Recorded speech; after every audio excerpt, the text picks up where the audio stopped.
시청자 여러분 안녕하십니까? 2월 21일 화요일 뉴스와이드 시작합니다. 이번 주 국내 증시에 영향을 줄 다양한 경제 지표들이 발표됩니다. 네, 공감포럼 정준호 대표, 한국투자증권의 김성진 차장과 함께 자세히 짚어보겠습니다. 안녕하십니까? 안녕하십니까. 예, 김성희 차장 지난번에 나오셨을 때 네. 1, 2월 증시가 좋으면 한 해 긍정적인 시도가 될 거라 하셨는데 네. 1, 2월 증시 성적은 어떻습니까? 그때 나와가지고 제가 첫 일주일이 가장 중요하다라고 한번 말씀을 드렸던 것 같고요. 그 주간에 다행스럽게 양봉이 나오면서 올 한 해 좀 긍정적인 부분이 나오지 않을까 예상을 할 수가 있었는데 그 예상이 좀 맞아떨어진 것 같습니다. 연초에 2200포인트로 시작한 국내 증시가 어느새 지금 2500포인트까지 올라와 있고 수익률로는 한 13% 정도 올라와는 강세장이 지금 지속되고 있습니다. 이러한 그 강세장의 배경으로는 이제 코로나 이후에 2년 연속 쭉 매도만 했던 외국인 자금이 국내로 다시 유입되고 있다는 게 가장 중요한 특징인 것 같고요. 1월 달 같은 경우는 월간 기준으로 했을 때 2008년 금융위기 이후로 가장 많은 자금이 들어온 한 달로 지금 기록되는 월이 될 것 같습니다. 외국인 자금 같은 경우가 큰 특징이 하나가 있는데 연초에 어떤 포트를 구성을 해가지고 그걸 가지고 연 말까지 꾸준하게 자산 배분 차원에서 자금을 집행을 하고 있기 때문에 연초에 자금이 들어왔다는 것은 올 한 해 꾸준하게 외국인 자금이 들어올 가능성이 높다라는 부분이 감지가 될 수가 있고요. 국내 증시 같은 경우는 이런 외국인 자금의 영향이 좀 크기 때문에 올 한 해는 좀 상승 쪽으로 가는 국내 증시가 되지 않을까 예상을 할 수 있을 것 같습니다. 네, 그런가 하면 이달 들어서 환율이 급격히 좀 올랐어요. 이유가 있을까요? 지금 1,200원대 하던 환율이 갑자기 최근 들어 1,300원까지 올랐습니다. 그 이유는 간단하게 설명드리면 지난주에 좀 발표된 어떤 미국의 이제 경제 지표들이 있는데 뭐 고용 지표, 물가 지표 이런 부분들이 발표가 좀 됐었습니다. 근데 그 지표들이 저희가 예상했던 것보다 조금 높게 발표가 되면서 기존의 연준이 하고자 하는 어떤 그 금리 인상의 스탠스가 좀 바뀔 수도 있지 않겠냐라고 하는 부분이 언급이 됐습니다. 그러면서 다음 FOMC 회에서 기존에는 0.25% 인상을 좀 예상을 했었는데 시장에서 이런 분위기라면 0.5%까지도 올릴 수 있지 않겠냐라는 부분이 언급이 됐고 이제 그것 때문에 이제 달러 인덱스가 좀 올라가면서 103포인트까지 올라가는 좀 상태가 좀 유지가 되면서 원달러 환율가 좀 올라가는 그런 모습을 보여주었는데요. 이제 이번 주 후반부터 해가지고 다음 주에 또 경기 지표들이 발표가 되는데 이제 그것이 발표가 되면 환율은 어느 정도 좀 안정화되는 추세로 하향 안정화 쪽으로 좀 예상을 할 수가 있다고 할 수 있습니다. 네, 그럼 말씀하신 김에 이번 주에 좀 주목해야 할 지표들 어떤 게 있을까요? 이번 주 같은 경우가 이제 증시를 결정하는 데서 매우 중요한 어떤 주간인 것 같습니다. 지금 목요일 날 같은 경우가 지난번에 연준에서 금리 인상을 했을 때 연준 그 의사록이 이번 달 목요일 날 이제 공개가 됩니다. 지난 FOMC 회의 때 이제 0.25% 인상을 하면서 그 유례에 좀 찾기 힘든 만장일치를 해가지고 0.25%를 인상을 했습니다. 그런데 그 후에 이제 연준 의장이 나와가지고 FOMC에 기자회견을 할 때 그 앞으로의 좀 과정은 좀 순탄하지 않겠지만 그 디스인플레이션이라는 단어를 좀 사용을 많이 했어요. 물가가 떨어지고 있다라는 표현을 그 공식적으로 사용을 했기 때문에 인플레이션은 어느 정도의 서서히 둔화가 되지 않을까 예상을 하고 있고요. 이것을 시장에서 좀 기대하는 게 그렇다면은 이번 연준 그 회의에서 회의 의사록에서 어느 시점에서는 금리를 멈출 수도 있다라는 부분에 대해서 그 연준 위원들끼리 의논을 했다라는 어떤 그런 부분이 연준 의사록에 공개가 된다라고 하면 시장은 강한 상승으로 좀 돌아설 수 있는 그런 하나의 힌트가 되지 않을까 예상을 할 수가 있고요. 또 이제 금요일 같은 경우가 개인 소비자 지출 지수가 이제 PCE라고 하는데 그게 이제 발표가 됩니다.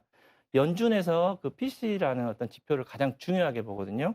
저번 달 같은 경우는 0.3% 정도 상승을 했고 이번 달 같은 경우는 그보다 약간 높은 0.5% 정도를 예상을 하고 있습니다. 근데 이게 왜 중요하냐면 연준 같은 경우가 어떤 정책 금리를 결정하는 데 있어서 이 PC를 기준으로 플러스 1.5% 정도를 연준의 기준 어떤 그 프로테지로 지시를 하고 있기 때문에 이 수치가 어떻게 나오느냐에 따라서 금리 동결 그리고 금리 인하를 어느 정도 시기에 할 수 있을까 예상을 할 수 있기 때문에 금요일 날 발표가 상당히 중요할 것 같고요. 이제 국내 같은 경우는 목요일 날 이제 우리나라 기준금리를 결정하는 금융통화위원회가 열립니다. 네, 일단은 금통위 기준금리 결정을 함에 있어서 사실 오늘 한국은행 총재 발표도 있었지만 국내외 상황에서 사실 여의치가 않잖아요. 당장 기준금리를 확 내리기는 좀 어렵고 동결할 거라는 예상이 많은데 정준호 대표는 어떻게 생각하시나요? 지금 보니까 이제 언론 보도를 보면 이제 채권 전문가들 이제 모아놓고 뭐 분석을 한번 들어봤더니 절반 넘는 한 60% 넘는 분들이 금리가 동결될 걸로 이제 예상을 이제 한다라고 얘기를 하는데 아까 이제 차장님께서 말씀하신 것처럼 미국 상황하고 국내 상황이 좀 다른 부분들은 좀 있거든요. 근데 미국 쪽에서는 그런 지표들이 발표가 되고 있는데 국내에서는 좀 시장에서 금리가 좀 하락이 돼야 이게 부동산 시장이 안정된다든지 이런 부분들이 좀 나와서 기대감이 있기 때문에 그 타협책으로 일단은 그 금리 동결로 좀 가는 부분들을 우세하게 여겨보는 것 같고요. 실제로 한국부동산원에서 지금 2월 둘째 주 관련된 아파트 뭐 매매 지수의 그 하락폭이 그 전주에 비해서 좀 한 0.06% 정도 좀 둔화됐다라는 표시가 나오면서 이거에 대해서 이제 시장이 먼저 좀 반응을 하는 거 아니냐. 금리가 동결된 것으로 보고 부동산 시장이 먼저 반응을 했다라고 하는 분석 기사들이 많이 나오고 있는데 제 생각에도 뭐 금리는 동결될 가능성이 개인적으로 높다고 생각을 합니다. 네. 실제로는 어떨까요? 뭐 저희 저희가 예단을 할 수는 없지만 네. 어떻게 예상하실까요? 지금 현재 이제 국내 상황 같은 경우가 이제 뭐 5%대 어떤 고물가 시대가 계속되고 있고 또한 정부 차원에서 이제 경기 둔화가 계속될 거다라고 예상을 발표를 했기 때문에 아까 말씀하셨던 것처럼 국내 어떤 채권 전문가들께서는 60% 이상의 어떤 동결을 예상을 하고 있고요. 만약에 이번에 금리가 동결이 된다라고 하면 지금 1년 5개월, 6개월 만에 금리가 동결이 되는 겁니다. 그러면 기존에 이제 상승하는 국면에서 동결이 됐다라는 것은 앞으로 향후에 금리 하락에 대한 부분도 언급이 될 수가 있을 것 같고요. 이제 우리가 12월 달에, 11월 달에 좀 경험했던 부분이 뭐가 있냐면 만약에 여기서 금리를 올렸을 때 레고랜드 사태 기억하시죠? 금리가 올라갔을 때는 그 금리를 올렸을 때 우리가 그 물가 상승을 억제하는 효과보다는 어떤 부동산에 미치는 악영향이 더 시장에서 더 많이 작용하고 있습니다. 아까 말씀하셨던 것처럼 국내 같은 경우는 미국이나 이런 거와 좀 다르게 부동산 관련된 부분들이 많이 엮여 있기 때문에 어떤 그런 부분들이 가계부채에 대한 부담이 상당히 있을 것 같고요. 또한 또 최근 같은 경우는 이제 정부 차원에서 어떤 예금 금리를 좀 억제하는 그런 부분도 있습니다. 그래서 대출 금리도 좀 억제하는 부분이 작용을 하고 있는데 만약에 여기서 이제 금통위에서 금리를 올린다고 한다는 것은 정부에서 추진하는 방향과 또 금통위 방향이 좀 엇갈리는 어떤 그런 부분이 발생하기 때문에 그런 부분을 봐서라도 금리는 이번에는 좀 동결하는 쪽으로 가지 않을까 예상할 수 있을 것 같습니다. 근데 그러면 네. 아까 이제 말씀해 주실 때 뭐 연준 이야기를 했지만 네. 거기하고 저희하고 이제 차이가 더 커지는 네. 거 아닌가요? 네, 그렇죠.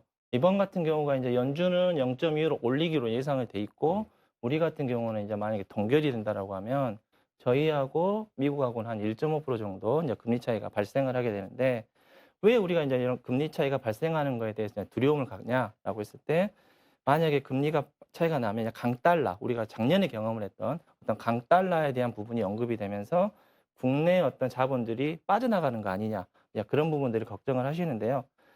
그거는 크게 걱정을 할 필요는 없을 것 같고, 왜냐하면 아까도 언급해 드렸듯이 연준에서 발표하기를 디스인플레이션, 물가는 떨어지고 있다라는 부분, 이 부분이 가장 중요하게 작용을 하고 있고, 2분기부터는 어떤 그러한 지표들이 실질적인 자료로 나오겠다라고 예상을 하고 있기 때문에 큰 걱정은 할 필요가 없을 것 같습니다. 또한 이 강달러 부분이 작년과 또 올해 달라진 부분이 뭐가 있냐면 유럽하고 일본의 좀 환경이 좀 달라졌다는 건데요. 유럽 같은 경우가 우리가 지금 지표만 봐서는 거의 사상 최고치를 가고 있습니다. 그만큼 경기가 좋기 때문에 금리 인상을 하는 거에 대해서 큰 부담이 없이 금리 인상을 할 수가 있고요.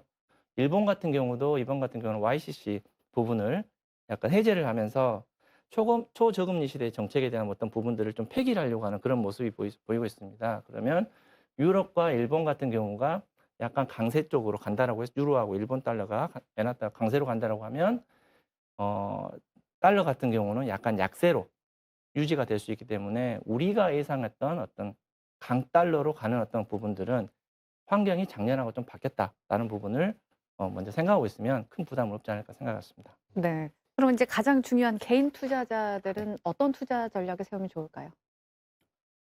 최근 들어서 이제 증시가 좀 좋아지고 또 이제 뭐 예금 금리가 좀 낮아지면서 증시에 좀 자금들이 많이 들어오고 있습니다. 그게 이제 증권사 이제 고객 예탁금을 저희가 확인을 하면 되는데 최근 들어서 이제 고객 예탁금이 많이 증가를 하고 있습니다. 이 고객 예탁금이라는 게 뭐냐면 이제 증권사에 주식을 사기 위해서 미리 돈을 넣어놓는 어떤 그런 금액인데요.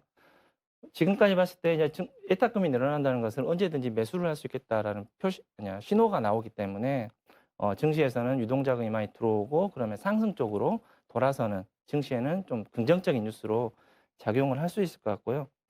이제 국내 증시 같은 경우는 일단 아직은 그래도 이제 고금리 환경이 아직은 유지가 되고 있기 때문에 어떤 지수가 지속적으로 어떤 상승을 한다라기보다는 좋은 업종별로 순환매가 되면서 좀 섹터별로 순환매 장세가 이어지지 않을까 예상을 할 수 있고요. 올 초부터 강세가 보였던 이제 반도체 그리고 2차 전지 부분을 필두로 해가지고 다음 주 정도 같은 이제 오늘부터 시작을 해서 다음 주 정도 같은 경우는 3월 달에 중국에서 양해가 개최가 됩니다. 보통의 경우 중국 양해가 실시되기 전에는 주가가 상승하는 확률이 상당히 높았거든요. 9번 중에 뭐 8번 정도까지도 확률이 있기 때문에 그런 부분에서는 국내 증시도 이번 주 다음 주는 괜찮지 않을까 예상을 하고 있고 중국 양해 관련해서는 뭐 철강 그리고 화학 그리고 건설 이 업종들이 긍정적인 영향을 받지 않을까 예상을 할 수가 있습니다. 또한 또 하나의 팁을 드리자면 포트폴리오 차원에서 뭐 말씀을 드리면 최근 들어서 이제 금리가 높은 상태에서 우리가 예상을 계속 이야기하는 게 그러면 금리가 혹시 떨어지는 거 아니냐라고 이제 예상을 많이 하고 있잖아요. 네. 그런 관점에서 봤을 때는 만기가 긴 장기 국채 이런 부분도 어떤 내 포트폴리오에 편입을 시켜 놓으면 괜찮지 않을까 예상을 합니다. 왜냐하면 이제 금리라는 게 떨어진다는 것은 우리가 채권 가격이 오른다는 어떤 구조가 나오기 때문에 만약에 여기서 뭐 연말이나 내년 초에 금리가 인하가 된다라고 했을 때 그 채권에 의한 캐피탈 게인 가격의 상승으로 인한 어떤 수익 발생 부분이 충분히 우리가 다른 어떤 투자보다 좋을 수 있기 때문에 채권 투자도 하나의 한번 그 포트폴리오에 넣는 그런 모습도 보여주는 게 괜찮을 것 같습니다. 네. 네, 증시 이야기는 여기까지 듣고요. 이번에는 정치권의 이슈 한번 짚어보겠습니다. 더불어민주당은 권리당원 50%와 시민 여론조사 50%를 합한 국민 참여 경선을 치러서 공천하고 있습니다.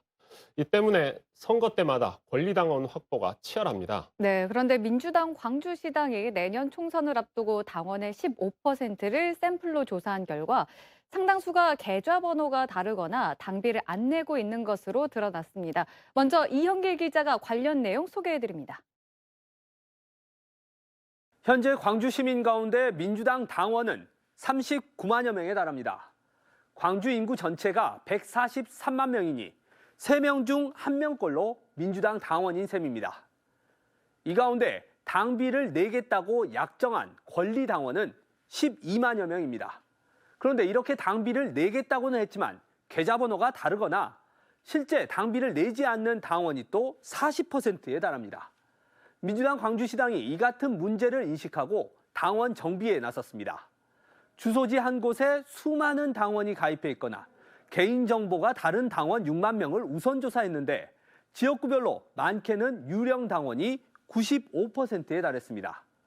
선거 때마다 민주당 후보 선출에 결정적 영향을 미치는 권리당원을 너도 나도 확보하다 보니 나타난 부작용으로 해석됩니다. 민주당 후보는 권리당원 50%와 여론조사 50%를 반영해 정해지고 민주당 후보는 곧 당선이 지역의 정치적 현실입니다.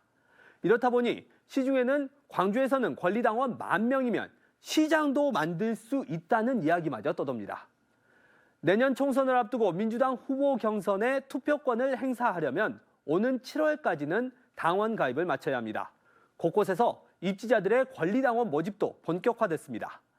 민주당은 당원 가입 절차를 강화하고 있지만 막강한 권리당원의 대표성과 대리 가입이 막히지 않는 한 유령 당원, 경선용 당원 문제는 계속될 것으로 전망됩니다. KBC 이영길입니다. 네, 우리 정진욱 대표 나오셨는데 보셨듯이 민주당 권리당원의 권리가 막강합니다. 이 권리를 어떻게 보세요, 이런 것? 그렇습니다. 먼저 권리당원의 권리를 보면 공직선거라든가 또 당직선거에서 권리당원이 아니면 피선거권이 없습니다. 그래서 권리당원만이 출마할 자격이 있고요. 또 일반 당원은 이제 피선거권이 없고요. 그리고 당의 합당 해산 이럴 때도 반드시 권리당원 전 권리당원 투표가 있어야 되고요. 또 당내 주요한 선거, 특히 뭐 국회의원 선거라든가 당대표 선거, 또 광역자치단체장, 지자체장 선거에서도 마찬가지로 권리당원이 거의 50% 가까운 그런 투표를 하게 됩니다. 그래서 이제 권리당원 모집하는 것이 어떻게 보면 국회의원 선거에서는 당락을 결정하는 그런 특히 이제 광주 전남에서는 이제 그런 현상이 나타나고 있는데요.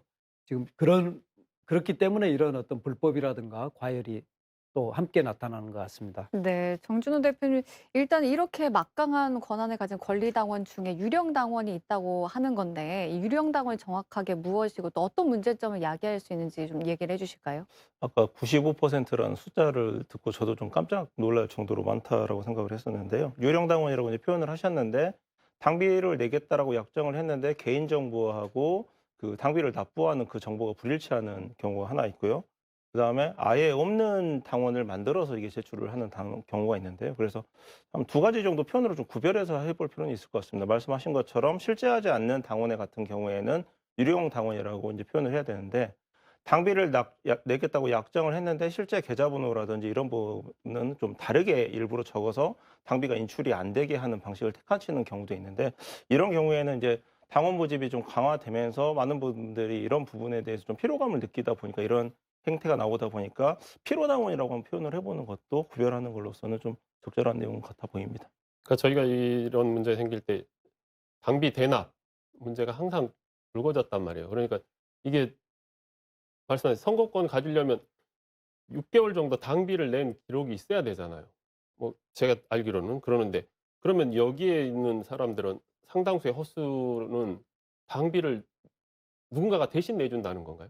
아 인제 그런 경우가 있죠. 당비 대납 같은 경우에 있어서는 기존에 굉장히 많은 사법 처리가 있었기 때문에 당비 대납은 위법이다라는 거는 이미 좀 많이 알려져 있습니다. 그렇기 때문에 그런 부분까지 인제 나오지는 않는데 이 지금 사태가 벌어지는 이유를 보면은 저는 피로감이라고 표현을 했던 부분이 당비 약정을 했지만은 진심으로 이걸 응하지 않기 때문에 핸드폰으로 뭐 정액 결제를 해 놨다고 하더라도 두세 달 뒤에 본인이 그걸 차단해 버릴 수가 있거든요.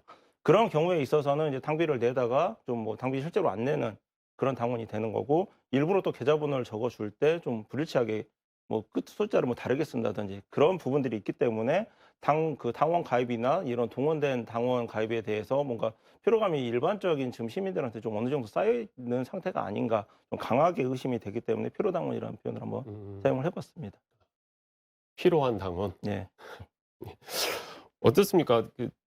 정 대표님 보시기에는 지금 이렇게 드러나는 것들에 대해서 그러면 민주당이 개선책이라는 게 만약에 세운다면 어떤 개선책들이 좀 필요할까요? 그렇습니다. 어떻게 보면 터질 게 터졌다. 저는 이제 그런 그 보도를 보면서 그런 생각이 들었거든요.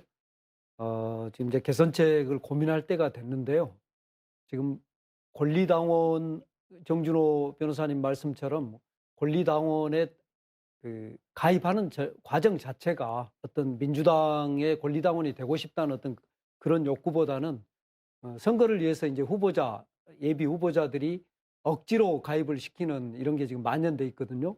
그러면 이렇게 참여한 분들이 과연 소속감이 있겠는가? 그런 소속감도 없고 또 어떤 그 권리당원으로서의 어떤 의식도 없기 때문에 이 문제를 해결해야 되는데요. 저는 가장 중요한 것이 권리당원의 그 비율이랄까요? 비중, 투표에서 이게 지금 50대 50으로 돼 있는데 이 비중을 조금 줄이는 방향으로 가야 되지 않을까.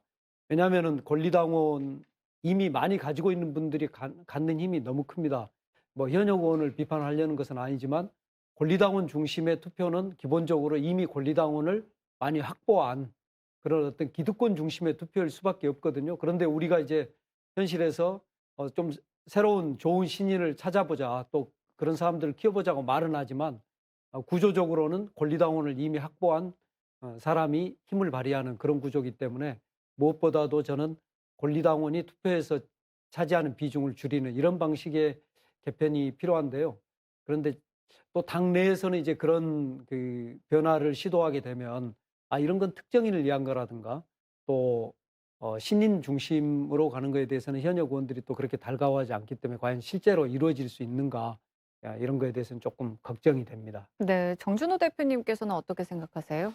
사실 그 권리당원 50%, 시민 여론조사 50%가 이제 우호적이다라는 여론조사를 민주당 광주시당에서 얼마 전에 발표를 했어요. 근데 그 발표와 관련해 가지고 제가 좀 아쉬웠던 부분은 현행 유지를 하겠다라는 결론을 이제 내는 과정인데, 지난 총선에서 잘 아시다시피 광산구에서 굉장히 과열이 되다 보니까 재경선을 치를 정도로 과열이 됐었거든요. 그러면 그런 부분들이 노출이 뚜렷하게 됐음에도 불구하고 거기에 대한 대비책이나 방지책이 얼마 정도 고민이 되어서 지금 이 여론조사까지 시행이 됐는지, 이런 부분을 좀 짚어볼 필요가 있는데, 그렇지 않고 그냥 현행 유지로 간다라는 뭔가 좀 그 정당화 그 면책 약간 그런 요건으로서 그럼 여론조사를 그냥 기습적으로 해가지고 발표를 해버리는 이런 모양새 자체는 사실 지금 현재 광주의 지금 흐름이나 민의와는 좀 다소 좀 상치되어 있는 흐름인 거는 분명해 보입니다. 음.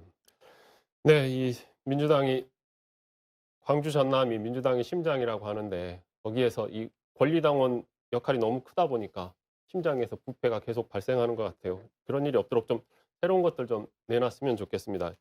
이제 민주당 이야기를 계속 해보겠는데요. 이번에는 이재명 대표 한번 이야기해 보겠습니다. 이재명 대표 오늘 의원총회가 있었는데 직접 체포동의안 부당성에 대해서 호소를 했다고 하는데요. 이런 이재명 대표의 적극적인 행보, 우리 정 대표께서는 어떻게 보시나요?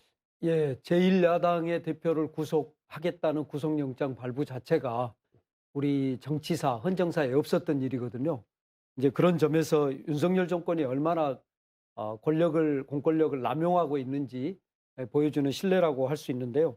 그런 점에서 이재명 대표는 적극적으로 이번 구속영장 청구의 어떤 부당성을 국회의원들과 또 당원들과 소통할 필요성을 느꼈다고 봅니다. 그리고 이제 또 하나는 그 오늘 오전에 이제 구속영장이 국회에 송부됐는데요.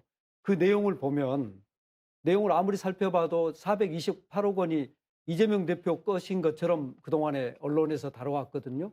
근데 그런 내용이 전혀 없습니다. 그래서 또 대장동 로비스트인 또 하천대유 관리인 김만배 씨 관련된 내용도 없고요.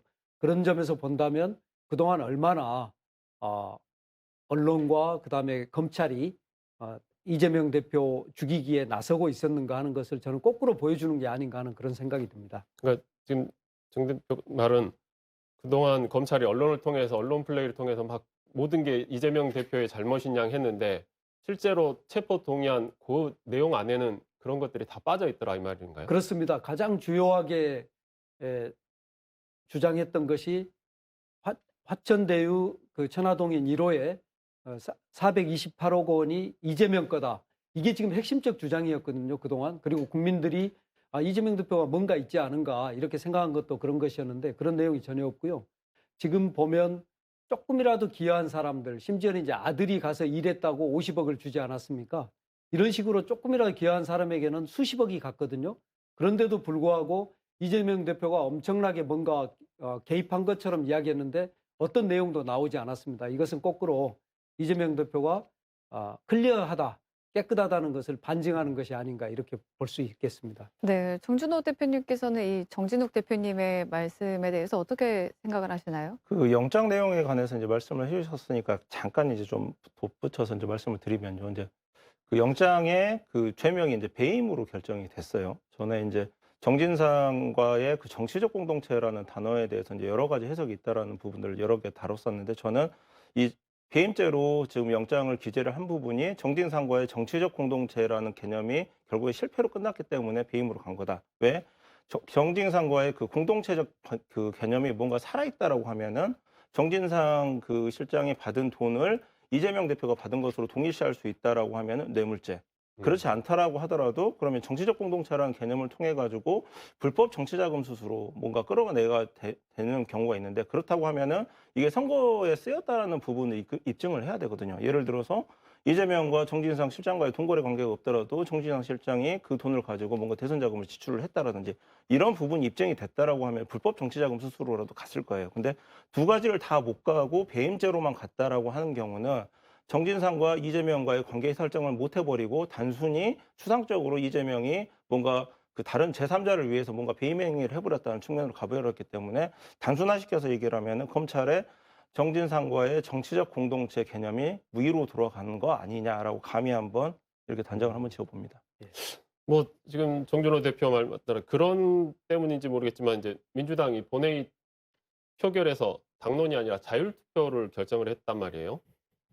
그러면 이게 자신감일까요? 민주당의 자신감? 저는 이제 타협책이라고 이제 말씀을 보일 수가 있는데요. 뭐 헤어질 결심이라는 영화 제목이 있지만은 제가 보기에는 결심이 쓴 것 같은데 헤어지기 직전에 내일 모레 우리 기념일 하나 있으니까 일단 거기까지는 기다려 보자 이런 쪽에서 나온 게 아니냐. 예를 들어서 당론으로 강행을 해버린다라고 하면은 이재명 대표 입장에서도 또 하나의 뭔가 원심력이 만들어져 버리는 계기가 될 수 있기 때문에 이런 부분에서 신중한 것이지 뭐 자신감의 표현이라고 하기에는 조금 한번 지켜볼 부분이 있습니다. 네, 그러니까 이미 어느 정도는 헤어질 결심을 했다라는 이야기신 거죠. 제가 이제 주목하는 거는 이제 원내대표 선거를 좀 앞두고 부분들을 좀 지목을 하고 있는데요. 친명계 쪽에서 원내대표 주자가 뚜렷하지 않다라는 말을 하다 보니까 좀 그 이재명 대표의 비판적인 세력에서는 일단 원내대표 선거까지는 한번 치러보면서 원내사령탑 정도 본인들 개파에서 세울 수 있다라고 하면은 시간을 두고 한번 좀 더 지켜보자. 검찰 수사가 진행이 되고 있기 때문에 이런 정도의 지금 좀 계산을 하고 있지 않은가 개인적으로는 한번 감히 한번 예상을 하고 있습니다. 정진욱 대표께서는 이 민주당이 자율투표를 결정한 거는 무엇 때문이라고 보세요? 헤어질 결심까지로 보는 것은 좀 너무 과다하지 않을까요? 지금 당 내에 그런 결속이라든가 이런 게 저는 그렇게 약하지 않다고 보거든요. 그래서 또 이재명계라고 이야기할 수 있는 분들이 가장 큰 숫자를 차지하고 있기 때문에 저는 그냥 당론을 채택하지 않은 거는 지난 연말에도 노웅래 의원에 대한 체포동의안도 당론 채택을 하지 않았거든요. 그래서 굳이 부결할 수 있는데 그걸 당론으로까지 채택해서 국회의원들의 어떤 자율적인 그 재량을 기소하는 그런 모습을 그냥 보이지 않게 한 게 아닌가 하는 그런 생각이 들고요. 그리고 이제 또 하나는 구속영장에 대한 부결의 그 컨센서스는 민주당 내에서 명확하다고 봅니다. 그걸 원내대표 선거 이전까지 함께 가고 그다음에 그럼 당이 버린다. 지금 어떻게 보면 수도권 선거든 아니면은 뭐 어느 지역 우리 호남을 제외한다면 이재명 대표 없는 민주당으로 과연 선거를 치를 수 있는가 이렇게 볼 수 있거든요. 그래서 이재명 대표가 유죄가 되고 그게 문제가 되는 상황에서 과연 총선을 치를 수 있겠는가 또 생각해 볼 수 있을 것 같습니다. 그래서 이것은 구속영장 자체가 요건을 갖추지 못했기 때문에 그것에 대한 그 부결은 너무나 자연스러운 것이지 이걸 민주당이 곧 이재명 대표를 버릴 것이다, 헤어질 결심을 한 것이다라고 하는 것은 조금 과도한 해석이 아닌가 그렇게 생각이 듭니다.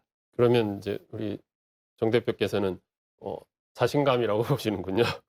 뭐 알겠습니다. 자신감일 수도 있고요. 또 워낙 이번 구속영장 청구가 요건을 갖추지 못했기 때문에 범죄 사실도 드러난 게 없고 그다음에 도주 우려나 증거 인멸 우려도 없는데 굳이 구속을 해야 됩니까? 얼마인지 구속하지 않고 수사할 수 있거든요. 그 불구속 수사가 형사법의 대원칙인데 지금 그것을 어떻게 보면 윤석열 정권이 과도하게 어기고 있기 때문에 저는 결론이 어느 정도 부결로 나 있지 않나 이렇게 생각합니다. 네, 또 네. 민주당 내부의 그 이재명 대표를 향한 결속은 아직 견고하다. 이런 의견이신 거죠. 예, 지난 그 금요일인가요? 우리 네. 이제 규탄대에 제가 참석을 하고 왔는데요. 가서 보니까 서른 의원님이라든가 또는 이상민 의원님, 우리가 바깥에서 볼 때는 조금 이재명 대표님에 대해서 비판적인 분들도 모두 참석해서 규탄을 하는 걸 봤거든요. 그래서 구속에 대해서 이렇게 과도하게 수사하는 거에 대해서는 민주당이 하나로 뭉쳐 있다. 네. 그리고 또 그 뭉쳐 있는 정도도 굉장히 강하다고 볼 수 있습니다. 네, 알겠습니다. 정치권 이야기는 여기까지 하고요. 이어서 시청자들이 주목한 뉴스 탑10 함께 하시겠습니다.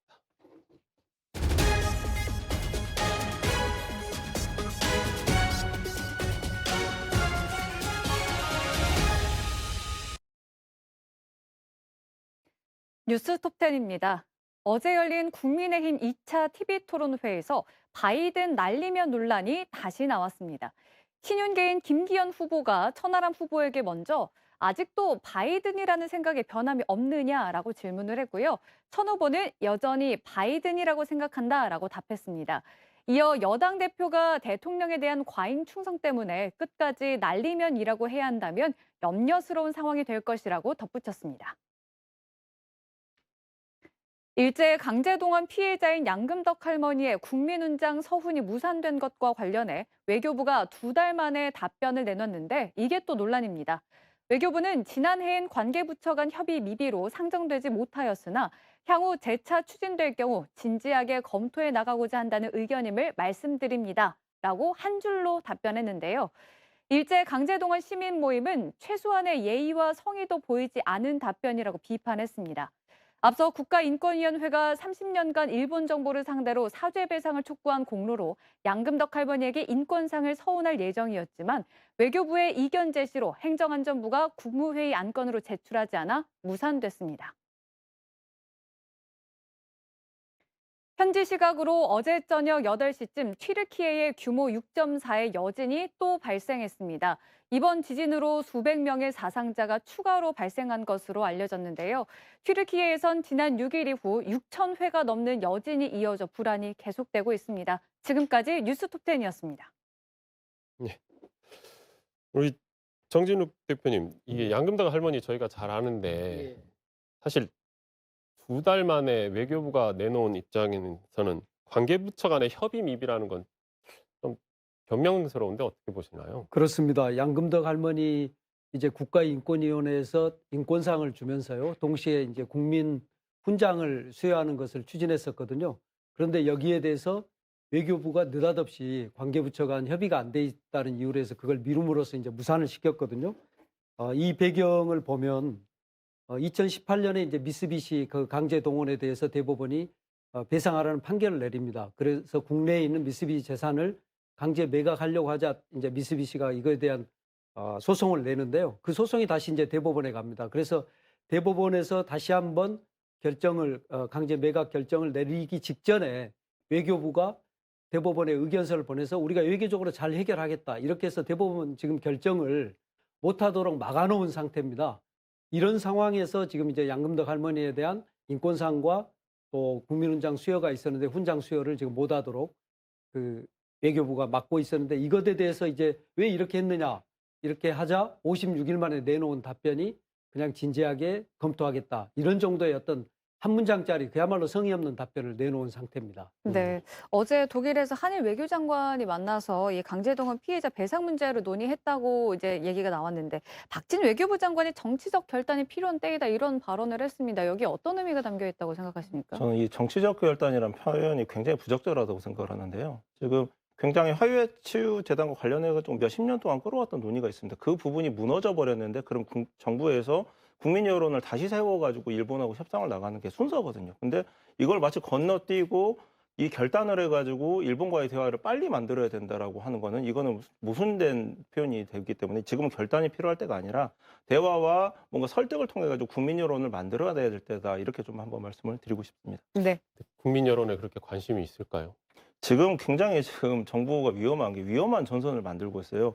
벌써 지금 양금덕 할머니와 관련해 가지고 뭐 국민 서명 뭐 1,000만 명을 모으자라는 운동이 벌써 시작이 돼버렸는데 이런 부분들을 사인을 읽지 못하고 지금 정치적 결단만 하겠다라는 거는 이 정부가 이게 어떻게 지금 파급력이 있을지 한번 지켜봐야 될 이슈입니다. 네, 알겠습니다.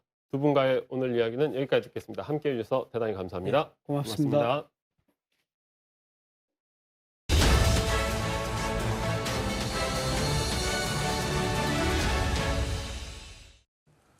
서울광역방송센터입니다. 오늘 여의도 초대석은 대검 강력부장과 광주지검장 등을 지낸 주철현 전남 여수갑 더불어민주당 의원과 함께 정치권 및 지역 현안 이슈 얘기해보겠습니다. 의원님 어서 오십시오. 네, 반갑습니다. 예, 주철현입니다.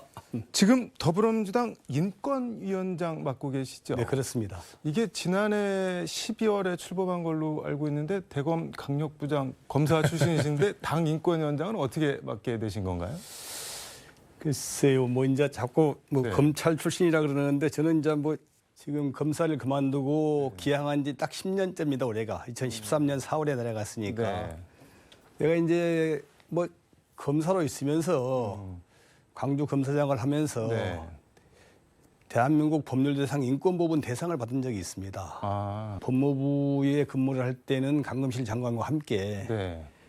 호주제 폐지 법안을 발의를 했어요. 당시 여성 인권의 획기적인 사건이었는데 그런 것도 하고, 근데 검사가 뭐 보통 수사하고 기소만 한다고 생각하는데 검사의 기본 임무는 공익의 대변자고요. 또 인권 옹호자로 네. 검찰청법에 명시가 되어 있습니다. 그래서 이제 검사로 25년 근무하면서도 인권 보호를 위해 노력을 해왔고, 아마 당 지도부에서 저를 적임자라고 판단해서 위원장으로 임명한 것으로 이렇게 알고 있습니다. 이게 출범한 지 한 2달쯤 됐는데 뭐 중점 사업 지금 가장 관심을 갖고 있는 게 있다면 그러니까 이제 아시겠지만 이제 작년 5월에 윤석열 정권이 들어선 이후에 네. 우리나라 인권 상황이 많이 후퇴를 하고 있습니다. 뭐 그것은 객관적 수치에서도 확인되고 있는 네. 사실들인데요. 특히 이제 수사와 관련해서만 보더라도 윤석열 검찰이 하여튼간에 정치적 편향성을 가지고 야당 죽이기, 정치적 편향 수사를 하고 있거든요. 네. 이런 상태에서 수사와 관련된 인권 침해, 또 검찰의 하여튼 불편부당 네. 정치적 편향성 이런 것들을 막을 수 있을 건지에 대해서 열심히 노력을 해야 될 것 같고요.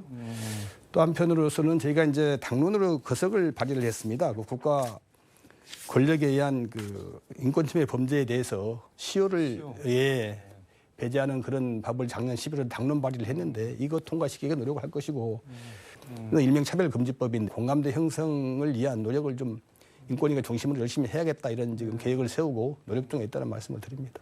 하나하나가 다 묵직한 주제인데 그거는 나중에 좀 따로 모셔서 얘기를 그렇게 하시죠. 들어보고 의원님 페이스북 보니까는 뭐 이재명 당 대표님의 메시지라는 제목으로 이재명 대표가 보내온 글을 올렸던데 뭐 간략하게 내용이 어떤 내용인가요? 그러니까 이제 이재명 대표께서 영장이 청구된 다음에 이제 개별 의원들께 쭉 이제 뭐 평인지형식의 문자를 보냈는데 참 듣고 제가 좀 마음이 아파서 그대로 이제 일반 또 시민들에게 알리기 위해서 올렸습니다마는 그러니까 수사 부당함 뭐 이런 것들 그렇습니다. 이제 그런 것들이 지금 박지원 전 비대위원장 같은 경우는 이제 이재명 대표 체포 동의안 이거 부결시키면은 온갖 가짜 뉴스가 횡행하고 검찰에서 또 영장 청구할 거고 또 부결시키면 똑같은 일이 계속 되풀이될 거다. 그러느니 차라리 법원 영장 심사 가시라 이렇게 얘기를 하는데 그거는 어떻게 보시나요? 글쎄 이제 우리 당 최고 네. 지도층에 있던 분이 이제 그런 말씀을 하신 것은 안타깝게 생각합니다. 저는 100% 동의하지 않고요. 이제 헌법상 불체포 특권은 과거 전제 군주들의 네. 폭정 또 독재, 탄압을 방지하기 위해서 확립된 제도가 우리 헌법상 보장된 권한이거든요. 네. 현재 검찰의 정책 편향적인 수사, 또 우리 50억 클럽 곽상도 의원 무죄를 보듯이 법원도 믿을 수가 없어요. 지금 이런 상태에서 네.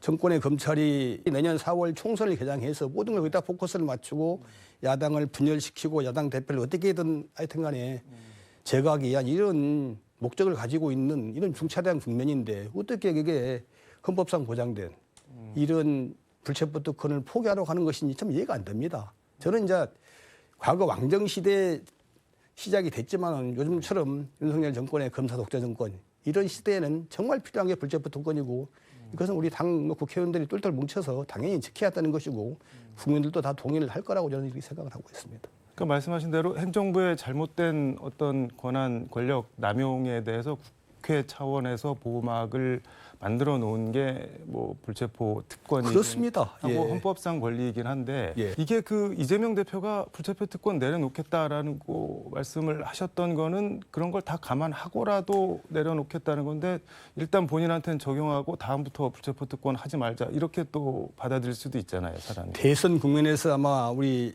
이 대표께서 그런 말씀을 하신 것은 윤석열 정부가 이렇게 집권해서 이렇게 검찰 독재를 할 줄은 몰랐던 거죠. 이럴 줄은 몰랐다. 몰랐고 이렇게 정치 편향 수사 또 검찰이 노골적으로 정치적 중립성을 무시하고 야당 탄압 정치 보복에 앞장서서 이렇게 편향적으로 불법적인 권력을 행사할 줄 몰랐다고 하신 말씀으로 이해를 하고요. 야당을 죽이기 위한 이런 국면을 그냥 일 개인의 문제로 치부하는 그런 인식이 좀 안타깝습니다. 좀 사실상 그런. 그 민주당 의원들이 지금 국회 로텐도월 본회의장 앞에서 돌아가면서 김건희 특검 촉구하는 릴레이 농성을 하고 계신데 의원님 페이스북 보니까 의원님도 뭐 거의 동참을 하시고 그렇습니다. 그런데 특검 될까요? 그런데 아니 당연히 돼야 되지요. 될까가 아니라 당연히 돼야 된다고 보는데 저는 궁금한 게 이게 문재인 정부 검찰에서 나름 수사를 한 거잖아요. 그때는 왜 이런 거를 찾아내지를 못했을까요? 문재인 정부 검찰이긴 하지만 그때 또 현재 검찰총장, 네. 직전 검찰총장의 부인 아니었습니까? 그러다 보니까 검찰이 그 부분에 조금 좀 망설였던 것 같은데 망설였다고. 예, 약간 좀 봐주기 내린 특혜성 그런 배려가 있었다고 봅니다. 그러니까 지금까지 흘러온 것인데 정작 이제 대통령 부인이 돼버리니까 검찰이 더 손을 못 대고 지금 응거주춤하고 이러지도 저러지도 못하고. 현안 얘기 하나만 더 여쭤보겠습니다. 대통령 한남동 관저 관련해서 뭐 무속인 천공법사 뭐 이 사람이 육군 참모총장 공관을 갔다고 이제 전직 국방부 대변인이 그 전 육군 참모총장 말을 인용을 해서 뭐 폭로를 했는데 제가 궁금한 거는 이제 그 관저가 CCTV가 30일만 녹화가 되고 그다음에 이제 다음 영상이 덮어지면서 이제 삭제가 됐다 그러는데 대검 강력부장 하셨잖아요. 가령 거기서 뭐 살인 사건 일어났다고 가정을 하면은 그 수사하려면 당연히 누가 왔는지 CCTV 같은 거 들여다봐야 될 거 이게 복원이 안 되나요 이게? 글쎄요, 이제 경찰은 원칙에 따라서 그냥 증거 확보를 해야 된다고 봅니다. 그래서 법원의 압수영장을 받아서 바로 CCTV 확보를 하고 또 그 CCTV뿐만 아니라 뭐 골목길이라든지 주변 주차라든지 차량이라든지 주변에 있는 여러 가지 그 물적 증거들, CCTV들 다 확보를 해서 자료를 이제 확인해 봐야 되는 거고요. 또 아니 당사자인 천공에 핸드폰 제출 받아가지고 그것도 압수수색해서 통화 내역해보고 위치 조회해봐야죠. 이런 수사를 엄정하게 제대로 진행하면 되는데 제가 보기에는 경찰이나 검찰이 몸적거리고 못하고 있는 것인지 안타깝습니다. 법과 원칙이 안 지키려고 있는 거죠. 그런 현실이 좀 안타깝고 윤 대통령이 저는 독려를 해야 되고 근데 오히려 대통령이 반대인 것 같아요. 그러니까 좀 이런 거 아니겠습니까? 뭐 흔적을 찾으려면은 왔다면은 찾기가 어려운 건 아닌. 아 그렇습니다. 이런 흔적이 남아 있다고 보는 거고요. 근데 이제 대통령실을 고발할 정도 되면은 네. 관련 자료들을 뭐 있어도 지웠다고 보는 것이고요. 저는 이제 군의 특성상 어떻게 육참 총장이 허위 보고를 받겠습니까? 네.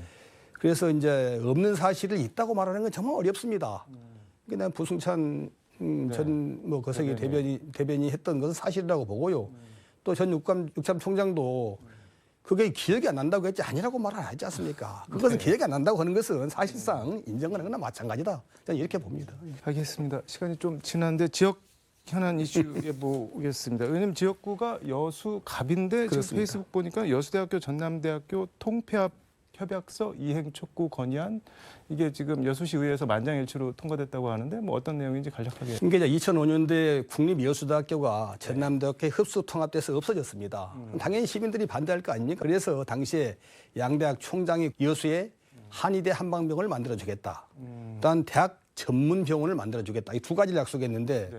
이것이 안 지켜지고 있더라고요. 그래서 제가 2014년 시장이 돼서 네. 교육부에다가 왜 안 지키냐 이 약속을 이행해달라고 그랬더니 교육부는 그건 두 대학 총장이 약속한 거이지 교육부는 약속한 일이 없습니다. 이렇게 오르발을 내밀었어요.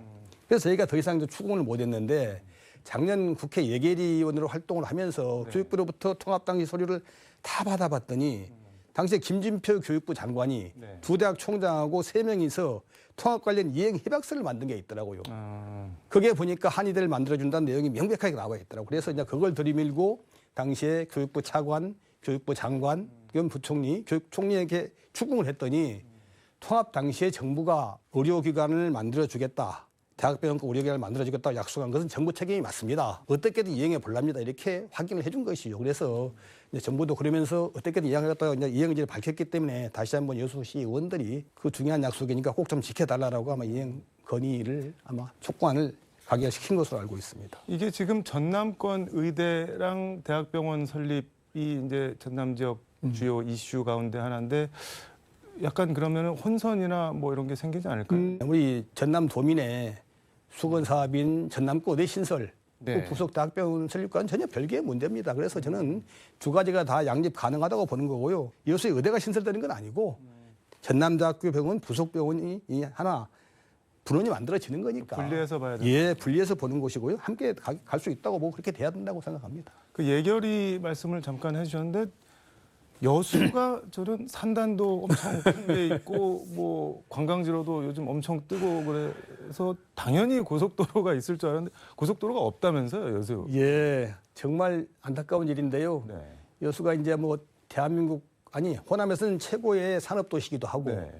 또 아시아 최대 석유화학 산단도 있고 또 인구 28만에 사는 연간 1,300만 이상의 관광객이 오는 중요한 도시인데 근데 어떻게 고속도로가 없습니다. 그래서 제가 이제 그런 상황을 잘 설명을 드려서 올해 용역비 고속도로 건설 타당성 용역비로 3억 원을 확보를 했는데 왜냐하면 국가도 제가 이제 이렇게 말씀을 드리니까 교육부 장관이나 기재부 관료들도 깜짝 놀라면서 어쩔 수 없다. 인구 뭐 3만 5만 되는 군 단위 소재지도 다 고속도로 다 가고 있잖아요. 네. 그래서 용역비를 세웠는데 이제 용역비를 가지고 순천에서 여수 가는 고속도로 최적의 노선을 찾게 될 거고 이제 시민들 동의를 받아서 노선을 확정하게 되면은 이제 빨리 좀 해서 시민들의 좀 여러 가지 수건을 좀 풀어드려야 되고 또 여수 찾아오는 분들의 뭐 교통 편의성도 좀 증대시키고 시민들의 자긍심도 좀 높이고 그런 것이 좀 필요할 것 같습니다. 그럼 이제 생기는 건가요? 이제 국가에서 용역비를 세웠다는 것은 해주겠다는 의미거든요. 해주겠다. 그냥 시작을 첫 발을 내딛었다. 지금부터는 저희들이 잘 또 그것을 첫 발을 두 발, 세 발 뛸 수 있게 힘을 모아서 적극 추진을 해야죠. 그리고 전남 관련한 얘기 하나만 더 하면 이제 섬이 많잖아요. 그래서 그렇습니다. 그들한테는 뭐 여객선이 대중교통이나 마찬가지인데 그래서 여객선을 대중교통에 편입하는 법안이 이렇게 2020년인가요? 그렇습니다. 예. 통과했던 것 같은데 별 뭐 진전이나 이런 게 없는 모양이네요. 실질적으로는. 모든 것이 돈 문제인데 이게 해수부가 새로운 그 부분 예산을 확보해야 되는데 법은 바뀌었는데 제도는 바뀌었는데 해수부가 기재부라든지 뭐 대통령실하고 협의를 해서 적극적으로 노력을 해서 그에게 예산을 확보를 해서 새롭게 이제 정책을 추진해야 되는데 그런 게 안 되고 있어요. 가까운 섬들은 몇 천억을 넘어서 다리를 놔요. 그게 그 몇 천억 들여서 다리 놓는 비용에 먼 섬들은 10분의 1, 몇백억만 가지면은 200~300억만 가지면 쾌속선 여객선을 만들 수 있거든요. 지금은 대부분 민간업자들 운행을 하고 있는데 정부에서 최신 쾌속선을 만들어서 직접 운행을 해줘야 된다고 생각합니다. 직접 운행. 예, 그런 것이 필요한. 이게 이제 공영업자들이 반발하지 않을까요? 민간업자 충분한 이제 보상을 해줘야 되고 지금도 민간업자들 할 수 있으면 아니면 이제 뭐 배를 임차하는 비용이라든지 운행비를 적자를 충분히 보존할 수 있게 해줘야 예산을 되죠. 지원해서 민간업자들이 하게 하든지 아니면 정부에서 정부가 하든지. 직접 하고 예. 뭐 민간업자를 뭐 100% 공영제를 하든지 보존해주든지. 아니면 중공영제를 통해서 민간업자들의 비용 적자 보전을 해주고 그래서 섬 주민들의 하여튼 간에 이동권 편의를 헌법상 기본권한 아닙니까? 아니, 섬에 산다고 해서 대한민국 국민이 아닌 것도 아닌데 그것을 안 해주면 안 되죠. 지금 육지는 뭐 산골에 살게 되면 뭐 100원 택시, 1000원 택시 다 있잖아요. 그런데 섬은 그런 게 안 되거든요. 그래서 정말 제가 볼 때는 농해수 위원으로서는 부끄럽기도 합니다만은 더 좀 노력을 해서 이런 섬 주민들의 교통이동권 기본권 보장이 좀 촉진돼야 된다 이런 생각을 하고 있고요. 노력을 다 하겠습니다. 예. 그 농해수위 지금 위원이라고 말씀을 해주셨는데 시간 관계상 뭐 마지막 질문이 될 것 같은데 지금 4월부터 일본 후쿠시마 오염수를 방류를 한다고 합니다. 이게 예. 환경단체에서는 방류라고 부르면 안 되고 아예 투기라고 불러야 된다 이렇게 얘기를 하는데 이거 한번 방류가 되면은 우리 생선이나 회 사 먹는데 엄청 그렇습니다. 타격이 있을 것 같은데 이거 예. 어떻게 대응을 해야 될까요? 그치, 지금 걱정스러운데 오늘도 이제 농해수위가 열려서 해수부의 업무보고를 받고 있는데 네. 이 부분 관련 보고가 아예 없더라고요. 그래서 저희들이 이제 해수부를 상대로 해서 질의를 통해서 철저한 좀 엄정한 검증 그걸 좀 촉구를 할 생각입니다. 더 문제는 뭐냐 그러면 이게 일반 소비자들에게 미치는 심리적 영향이 너무 큽니다. 그렇게 되면 수산물 소비가 절반으로 줄어버리거든요. 과거 전에 그런 일이 있었습니다. 그래서 저희들이 정말로 국민들께서 안심하고 수산물을 드실 수 있게 저희들이 철저한 검증을 통해서 이건 정말 문제가 없다. 정부가 보증한다. 문제가 생기게 되면 하여튼간 책임을 지겠다. 이렇게 해주는 것이 근본적인 대책이라고 보고요. 이를 위해서 더 노력을 하겠다는 말씀을 드립니다. 알겠습니다. 뭐 앞으로 계획 마무리 말씀 겸 해서 듣도록 네, 이제 올해가 사실상 뭐 21대 국회 이제 마지막 해나 네. 마찬가지고요. 내년 4월에 선거가 있는데 저희들이 이제 처음에 출마하면서 시민께 했던 약속들을 잘 지키기 위해서 노력을 하겠습니다. 저희가 뭐 이제 여순사건법이라든지 수산부산물 잔류 촉진법이라든지 뭐 고속도로라든지 시민들이 제가 시장을 하면서 느꼈던 여러 가지 여수의 수건 사업들을 한 가지 한 가지씩 풀어가고 있습니다만은 아직도 많이 부족합니다. 시민께 약속했던 이런 하여튼 약속들 잘 지키고 또 시민이 주인되는 뭐 정직한 신부로분 역할을 하기 위해서 더 노력하고 또 내년 대선을 향해서 더 열심히 시민들께 부탁을 드려서 다시 한 번 더 연임할 수 있게 최선을 다하겠다는 말씀을 드리고 싶습니다. 네. 시민 여러분들의 변함없는 지지와 성원을 부탁을 드립니다. 알겠습니다. 오늘 말씀 여기까지 듣도록 하겠습니다. 예, 오늘 고맙습니다. 감사드립니다. 고맙습니다. 네, 지금까지 서울광역방송센터에서 주철현 민주당 의원과 함께 전해드렸습니다.